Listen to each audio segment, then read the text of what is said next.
good morning! Ito na guys, ang aking malonggay.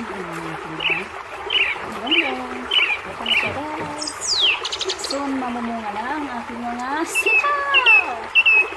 Ganda-ganda mga sitaw. Diba? Sobrang taba ng aking mga alagbati. Diba?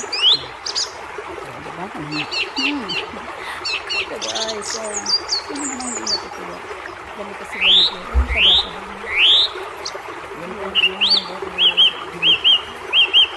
Diba? Taba-taba. Hindi ko alam tutubo yung mga nilalagay kong ano. Mayroon kong tinatanim ng mga palaya. Hindi naman natubo. Ito yung ano. Yan. Ito banda lahat ang mga sayote.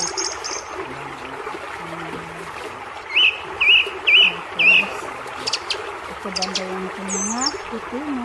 Okay. Ano ko sila kapag? Ito siya guys. Ayan guys, marami siyang ano, nagbubulaklak. Ayan guys, nagbubulaklak. Ibig sabihin nagbubunga na siya guys. Grabe ang bilis na nagbunga guys. Ayan guys, ayan, bunga na siya guys. Ay! Ito siya guys, ayan. Nagbunga na siya. I'm excited. Nakapag-dinula na ako ng ano. Matis ko guys, grow na sila. Dito naman nakahilira lahat ang aking mga ito. Inarins ko sila. Yan naman yung layout ko guys. Sobrang taba ng mga layout ko. Ayan. Sibuyas. Tapos nilagay ko dito na mga ano, alagbati. Guys, kahit ganyan niya siya. Tapos lahat sa gilid kasi guys, nandito nakatanim yung ano namin. Chiling pula. Chiling labuyo.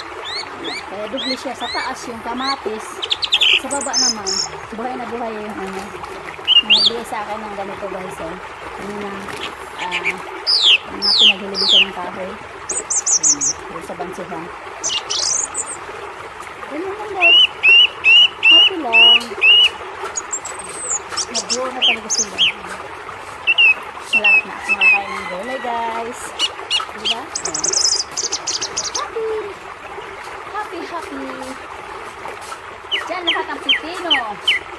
Dito lahat ang sayuti. At sila dito. Ina-arrange ko kasi siyempre maliit lang yung ispas dito sa labas ng bahay. Ito naman yung mga ang dami ko palang ano tawag na celery. Yan naman yung upo. Pag nagtula-tula lang guys, kasya na siya. Ayun, pag ilang dahon lang yung nilalagay sa tinula. Sibuyas. Kompleto. Ayan lang guys. Kakain na tayo ng masarap na gulay na walang abono. Organic lang nilalagay natin.